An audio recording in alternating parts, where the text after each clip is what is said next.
So welcome you all for Tungal online classes. We are discussing the chapter thermodynamics.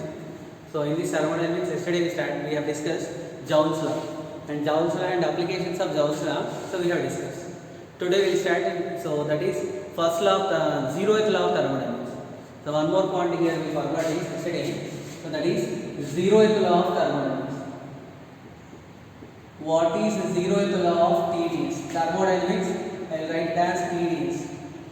The zeroth law of TDS states that this zeroth law only gives us the concept of temperature.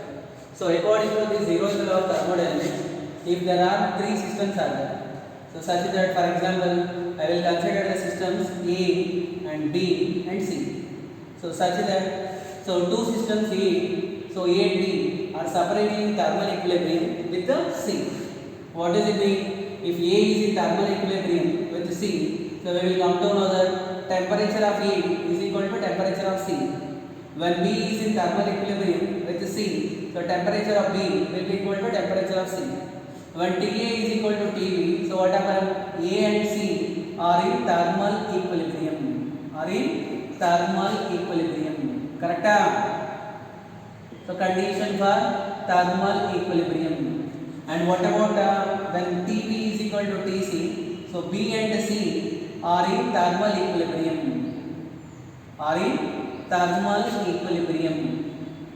Then, according to zeroth law of thermodynamics, so if TA is equal to TC and TB is equal to TC, obviously we can write. So which value will be equal? When TA value is equal to TB. When TA is equal to TB means A and B are in thermal equilibrium. Are in which one? Thermal equilibrium. So this is the statement of zeroth law of thermodynamics. What is zeroth law of thermodynamics? States that when two systems are in thermal equilibrium. Here I can keep so how means I consider an enclosure. I divide it into three parts such that the wall between A and B and C are conducting, whereas the wall between A and B is insulating. Then, so when A is in thermal equilibrium, temperature of A is same as that of C, and B is in thermal equilibrium with C. So temperature of B is same as that of C. Then according to zeroth law of thermodynamics, so both A and B are also in thermal equilibrium. The concept of temperature is given by the zeroth law only. So zeroth law of thermodynamics will give you a concept of temperature. What is temperature? Temperature is a physical quantity which will decide whether two systems are in thermal equilibrium or not. So this is regarding zeroth law of thermodynamics. After completion of the zeroth law of thermodynamics, before discussing the first law of thermodynamics, so now let me define some definitions. That definitions zeroth law deals with the heat, internal energy and work done.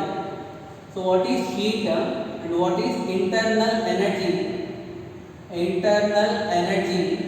And the last one is, so what is the mechanical work done or work done? So we are discussing this for explaining first law of thermodynamics. The first law of TDS deals with these parameters. Which one? So heat, and one more is internal energy, and one more is the work done. So already we know what is heat. Heat is the form of energy which will transfer between the two bodies based on their temperatures. Heat depends upon path. So heat is path dependable.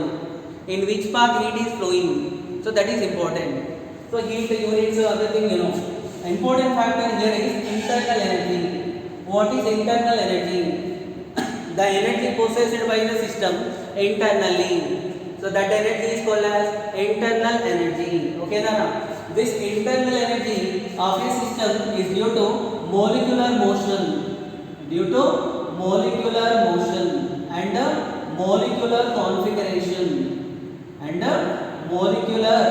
configuration. So these are the two parameters which causes internal energy. So due to molecular motion, that is what is the energy is that is internal kinetic energy.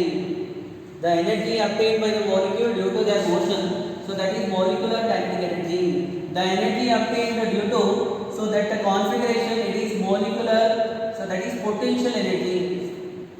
Generally, so that total internal energy, sum of kinetic energy and potential energy. Kinetic energy of the molecules are due to their molecular motion.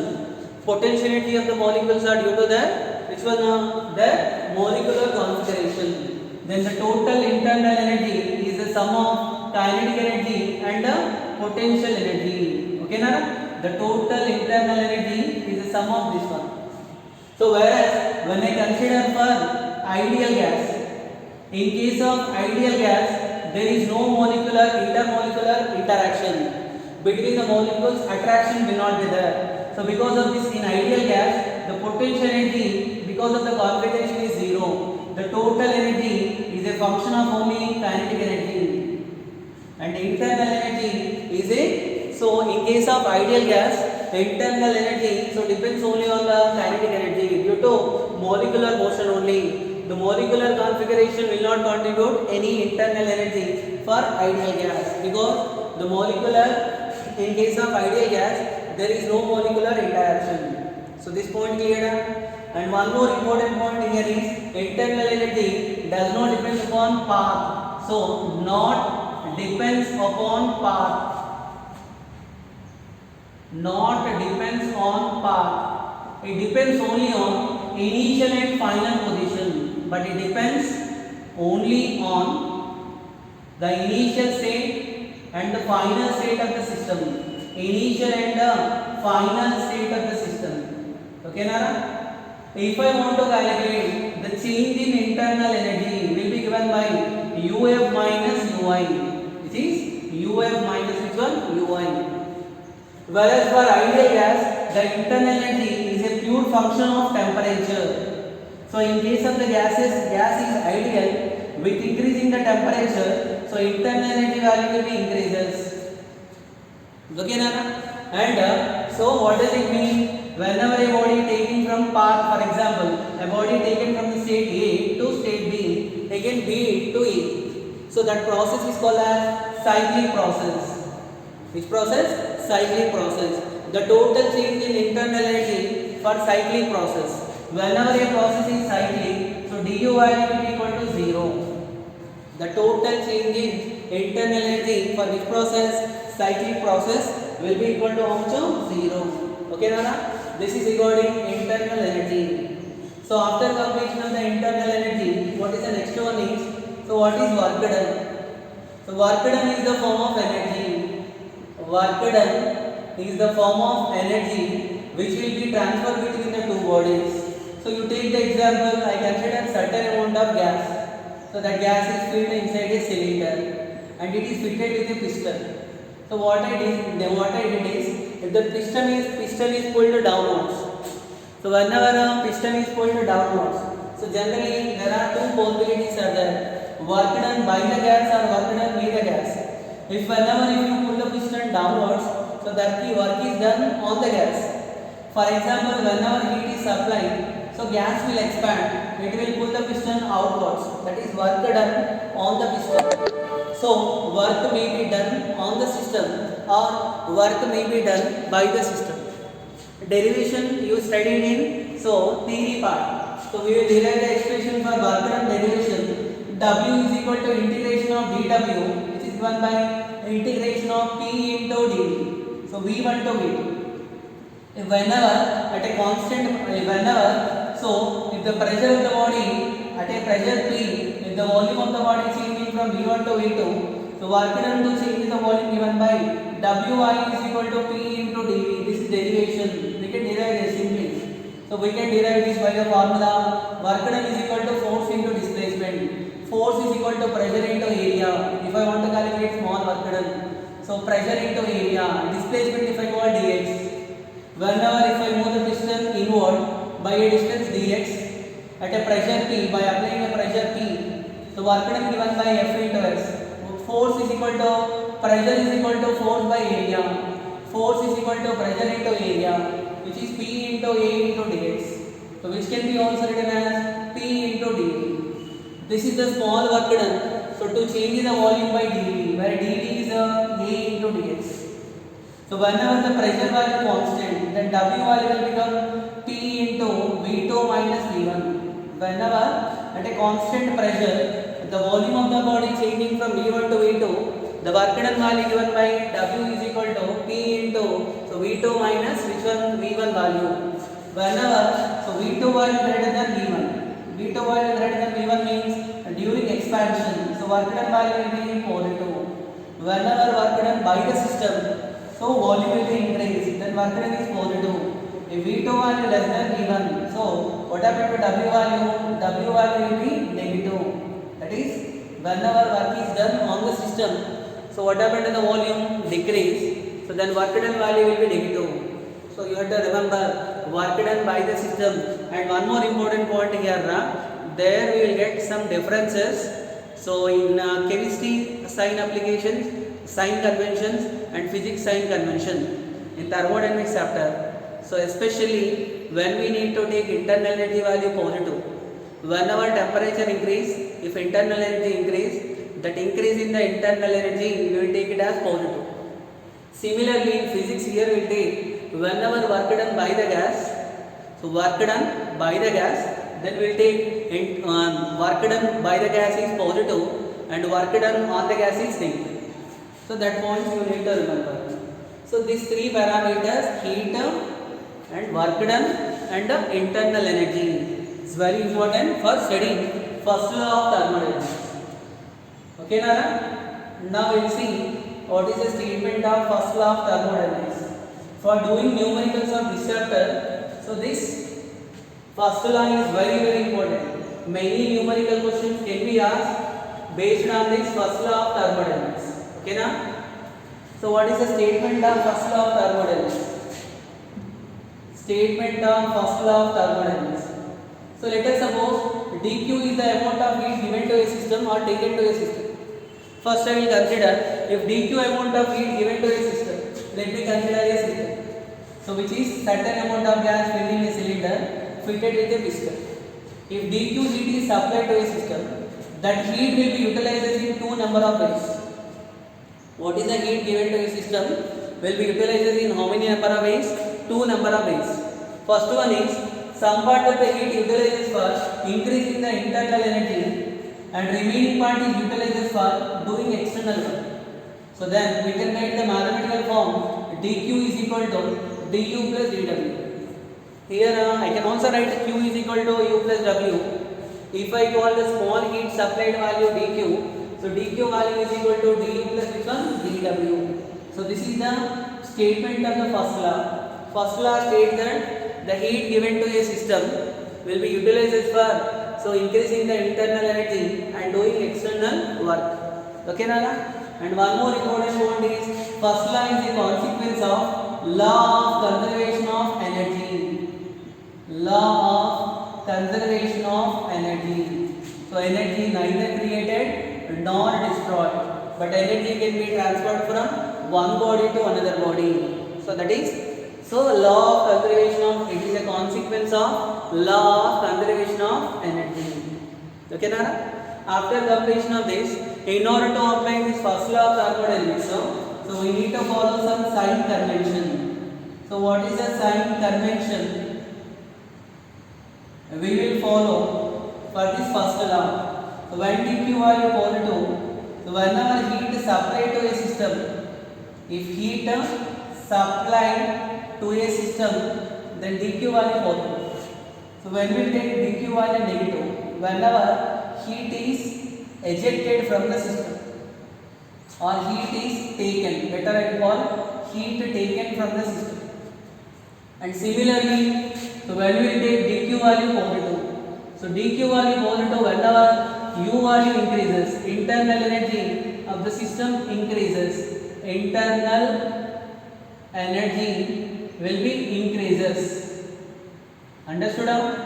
So when we take du value negative, whenever internal energy decreases, the internal energy of a system decreases, then we take a du value negative. And similarly, what is the sign convention for work done? So work done value positive. So whenever work is done, work done by the system, work done on the system, okay na? Whenever work is done, so work done, sorry, this is not on the system, work is done by the system, okay na? And when we take dw value negative, so dw value negative whenever, so work done on the system, here by using the derivation for dw is equal to pdv, there also what we get, so dw is equal to p into v2 minus v1, whenever work done on the system, final volume less than initial volume, then work done value negative, whenever work done by the system, final value greater than initial value, then work done is positive. Clear? So this is regarding the sign convention for first law of thermodynamics. Okay na? So very important this law. After completion of this, now we'll see so specific heat capacity of gases. In the chapter thermal properties in calorimetry we have studied what is specific heat capacity. Now we'll see the specific heat capacity of gases. Specific heat capacities of gases. So we have discussed that time gases will possess two specific heat capacities. First one is specific heat capacity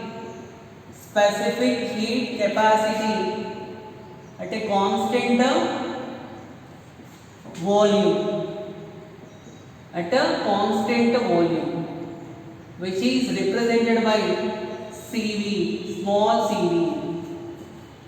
So what is specific heat capacity at a constant volume? Gases can be heated in two number of ways. So because whenever heat supplied to a gases, if you supply the heat to certain amount of gas, then what happens? Both pressure also changes, volume also changes.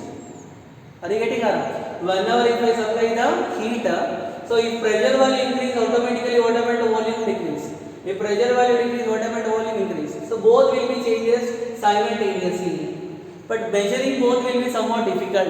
That's why by keeping any one quantity constant, either by keeping pressure constant or either by keeping volume constant, we will supply the heat.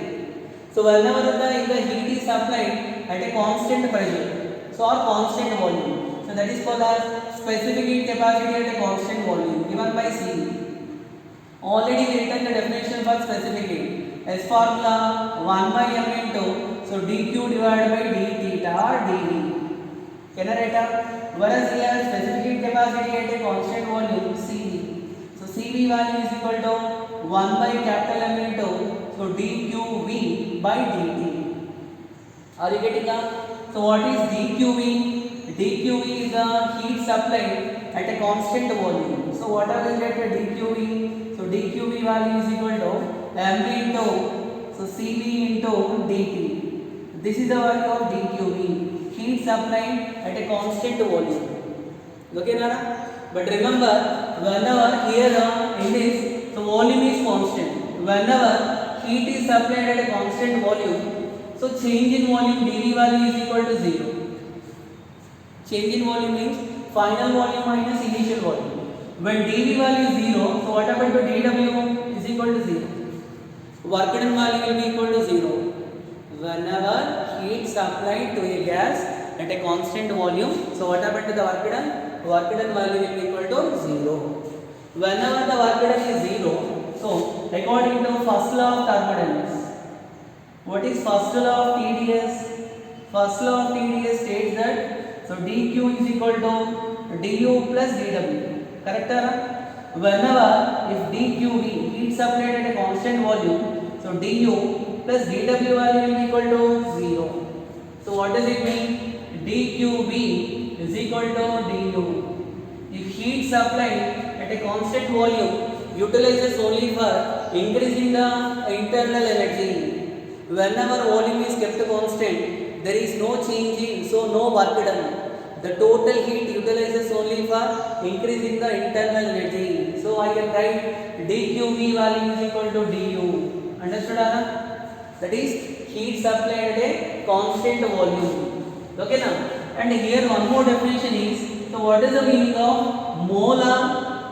So molar specific heat capacity, specific heat capacity at a constant volume, at a constant volume. The molar specific heat capacity at a constant volume will be represented by capital CV. So you need to show the difference between specific heat capacity at a constant volume and molar specific heat capacity at a constant volume. What is the major difference there is, so if I consider the mass in moles, then that specific heat is called as molar specific heat capacity, which is given by CV. So CV was given by 1 by N into dQB divided by dt. In place of M we written it as N, where N is the number of moles. So this is the formula for molar specific heat capacity. And if you want here, already we discussed what are the units of specific heat capacity. The specific heat capacity SI units are given by Joule, kg inverse and Kelvin inverse. So whereas molar specific heat capacity SI units are given by Joule, mole inverse and Kelvin inverse. Which one? Joule, mole inverse and Kelvin inverse. And also we have written what is the relation between molar specific heat capacity and specific heat capacity. So here we can write CV value is equal to, so what we can able to write is small m into small CV. This is the relation between specific heat capacity and molar specific heat capacity.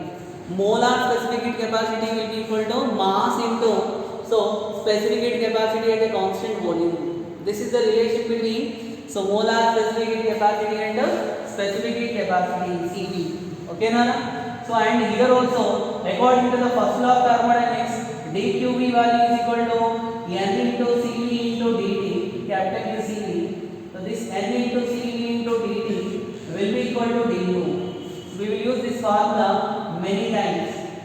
The change in internal energy will be equal to du. So the du value is equal to dQB, which is equal to N into CV into dt. Which one?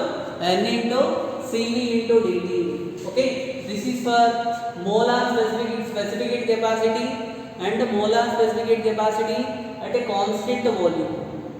What is specific heat capacity at a constant pressure?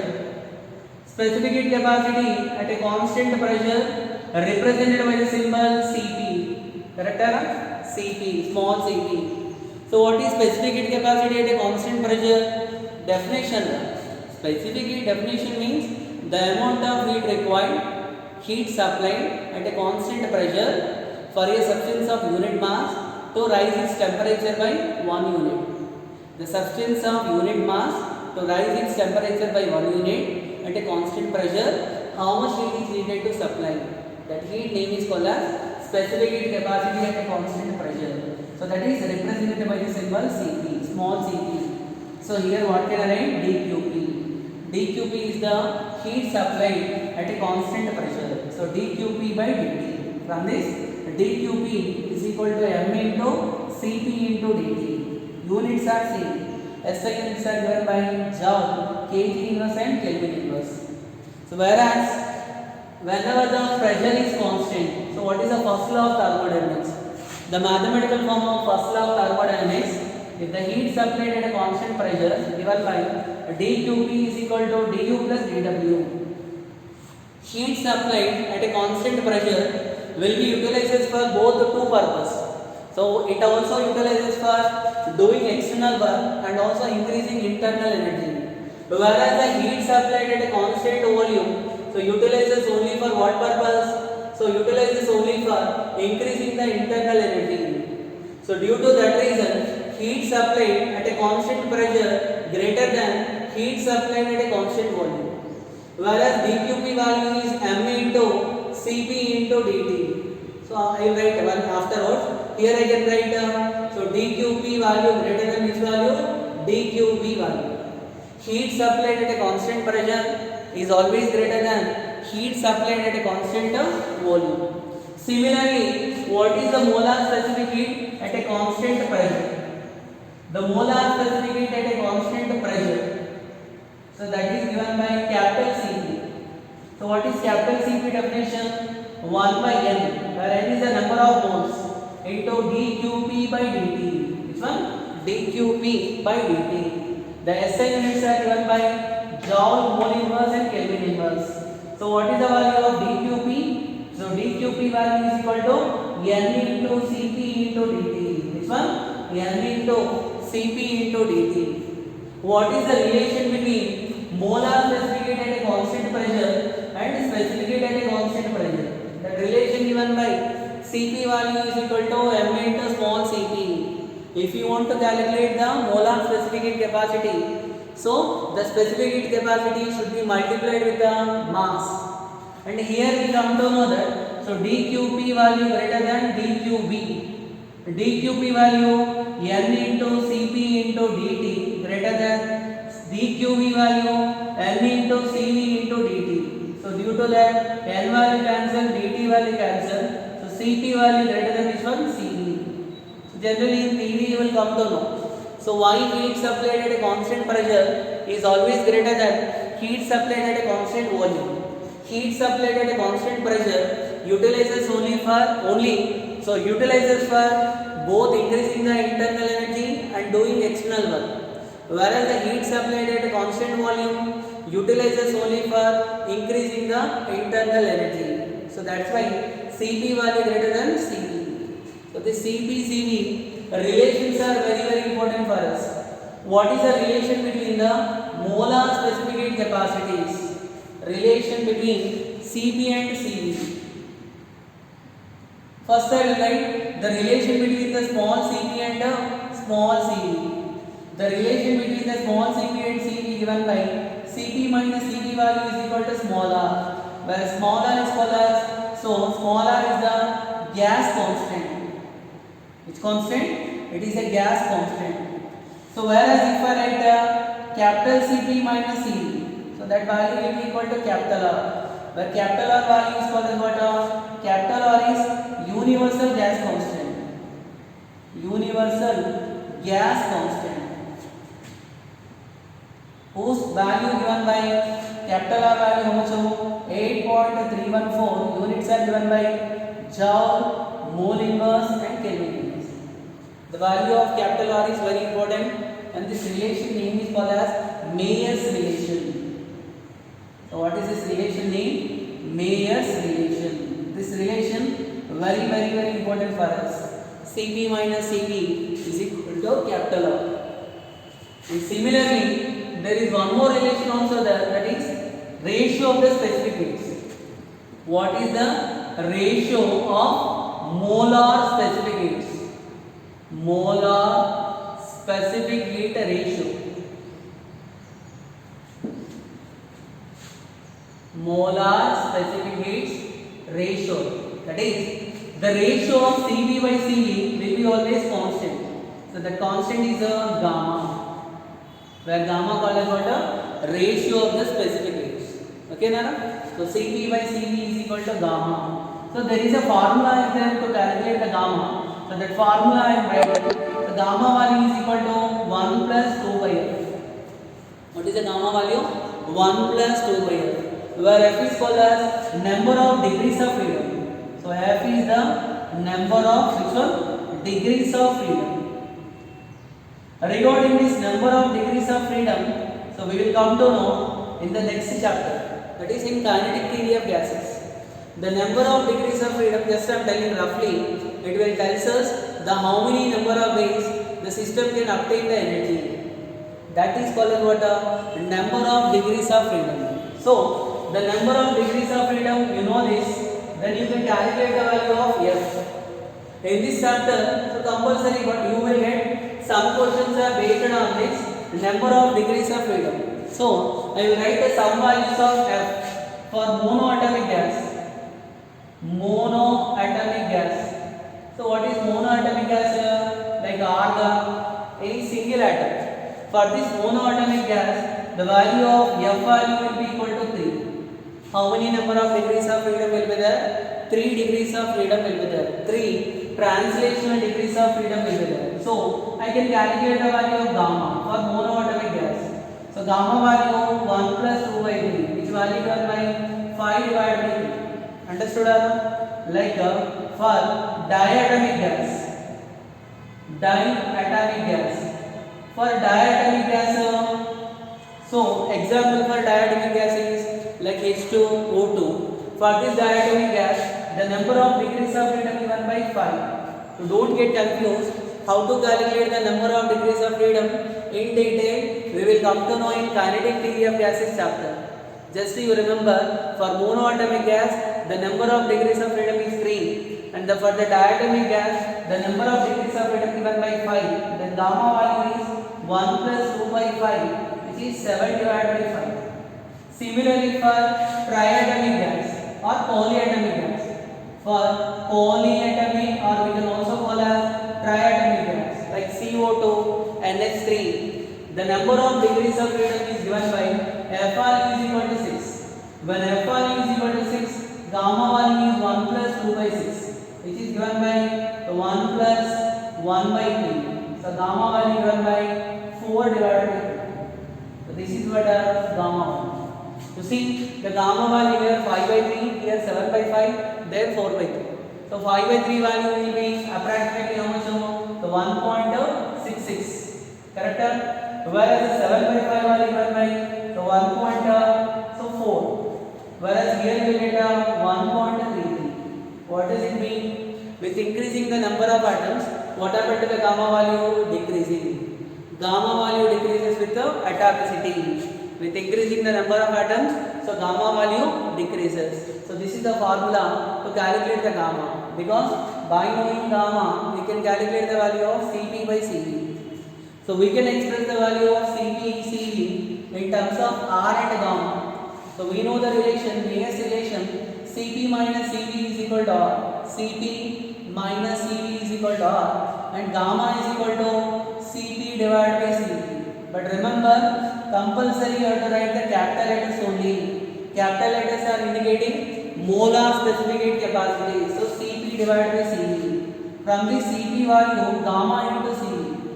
When it is gamma into Cv, what I get? Cp value is, can I substitute this Cp value in this equation 1? What is Cp I got? Gamma into Cv. Substitute there, what I get? Gamma into Cv minus Cv is equal to R. If I take the Cp value common, capital Cv common, so what I get? Gamma minus 1 is equal to R. So what is the value of Cv? Cv is equal to R divided by gamma minus 1. Okay, Nana? Whenever universal gas constant R, anyhow you know, if they given the value of gamma, directly you can calculate the value of Cv. So Cv value is R divided by gamma minus 1. Similarly, what is the value of Cp? Cp is equal to Cv plus R. Cp is equal to how much? Cv plus R. Cp is equal to Cv value R divided by gamma minus 1 plus R. You simplify this, you will get the answer for Cp. So Cp value is equal to, if I take R common, so LCM value is gamma minus 1. Here 1 plus gamma minus 1. So 1 cancel. The value of Cp given by gamma into R divided by gamma minus 1. See these two formulas. One is Cp is equal to R divided by gamma minus 1, and other one Cp is equal to gamma into R divided by gamma minus 1. So that is the formula for Cp and Cv in terms of which one? In terms of R and gamma. Okay, Nana? So according to first law of thermodynamics, according to which one? First law of thermodynamics, what is the mathematical form? The mathematical form of first law of thermodynamics given by, so dq is equal to du plus dw. Whenever if heat supplied at a constant volume, we know that now. Whenever heat, first I will take heat supplied at a constant pressure. Constant pressure I will take, that is dQp. That heat supplied at a constant pressure utilizes for increasing the internal energy and doing external work. So dqp is equal to du plus dw. We know that du value is equal to, so dqp, heat supplied at a constant volume will be equal to change in internal energy. Therefore I can also write as dqp is equal to dqb plus dw. So total heat supplied at a constant volume will be utilized, constant pressure utilizes for increasing the internal energy and doing external work also. If I want to calculate fraction of energy, what is the fraction of energy utilizes for used for rise in temperature or rise in internal energy? In order to increase internal energy, how much fraction of energy used? So that value, if I want to calculate, means, so that is the value of du divided by dq.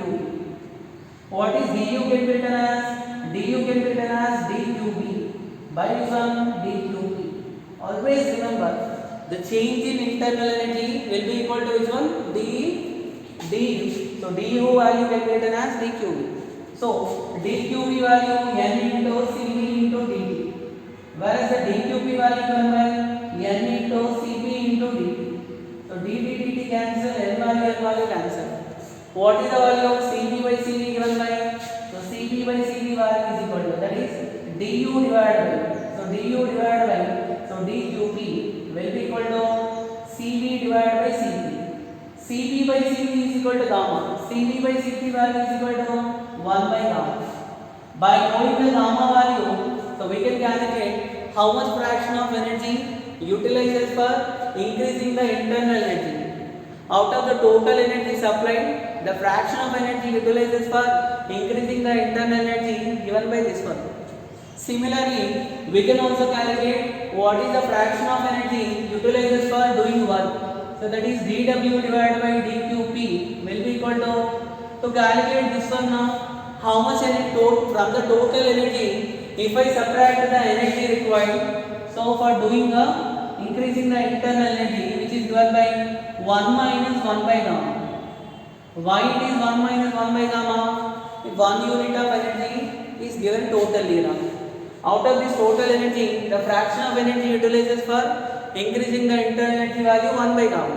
How much energy utilizes for doing work? That is given by dw by dqp. That is given by 1 minus 1 by gamma. For example, 100 joules of energy heat supply.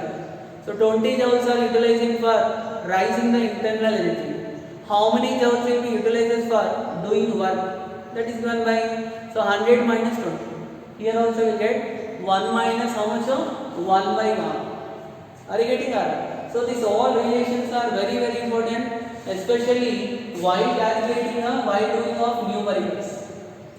One more important point based on the specific heat capacity of gases is, so for example, if n1 moles of one gas